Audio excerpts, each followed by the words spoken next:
Hello guys, नमस्कार। पिछले दिनों पहलगाम में आतंकी हमला हुआ। पूरा देश कड़ी निंदा की। मैं भी इसका कड़ी निंदा करता हूँ। उस समय से लेकर कुछ दिनों तक पूरे भारत में हिंदुत्व की बात हो रही थी, हिंदुत्व की रक्षा की बात हो रही थी, हिंदू मुस्लिम की बात हो रही थी। लेकिन कुछ ही दिनों बाद भारत सरकार ने घोषणा की कि भारत में अब जातीय जनगणना होगी। अब हिंदुत्व की बात खत्म हो गई। अब कहीं हिंदुत्व की चर्चा नहीं हो रही है, चाहे वो सोशल मीडिया हो, प्रिंट मीडिया हो, इलेक्ट्रॉनिक मीडिया हो, कहीं हिंदुत्व की बात नहीं हो रही है। अब हिंदू मुस्लिम की बात नहीं हो रही है, अब सिर्फ जात की बात हो रही है, क्योंकि भारत में जातीय जनगणना होगा। धन्य है देश के नेता, धन्य है देश के शासक, जो कभी क्षेत्र की बात करते हैं, कभी जात की बात करते हैं, कभी धर्म की बात करते हैं। हमको तो यही समझ में नहीं आ रहा है, भारत के नेता इस देश को कहां तक ले जाना चाहते हैं। हम विकसित राष्ट्र की बात करते हैं, एक तरफ जात की भी बात करते हैं।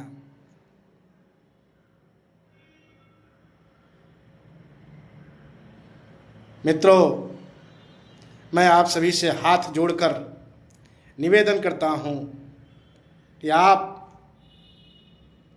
जहां भी रहे मजबूती के साथ रहे।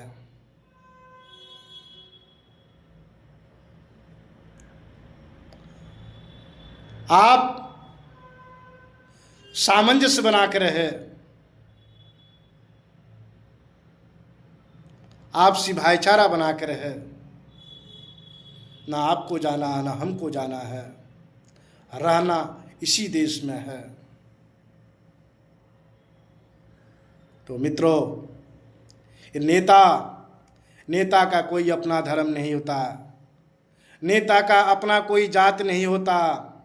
नेता तो चाहते हैं कि जनता आपस में लड़े, कभी क्षेत्र के नाम पर लड़े, कभी जाति के नाम पर लड़े, कभी धर्म के नाम पर लड़े, कभी ऊंच नीच के नाम पर लड़े, कभी अमीर गरीब के नाम पर लड़े। लड़ते रहे। जब जनता लड़ेगी तब उनका मिशन सफल होगा। मित्रों, मेरी बात अगर अच्छी लगी हो, यूट्यूब पे मेरा चैनल सब्सक्राइब कीजिएगा, फेसबुक पर मुझे फॉलो कीजिए, और कोई संदेश देना चाहते हैं तो आप कमेंट के माध्यम से संदेश दे सकते हैं। मैं आप सभी को सादर धन्यवाद, नमस्कार, फिर मिलेंगे।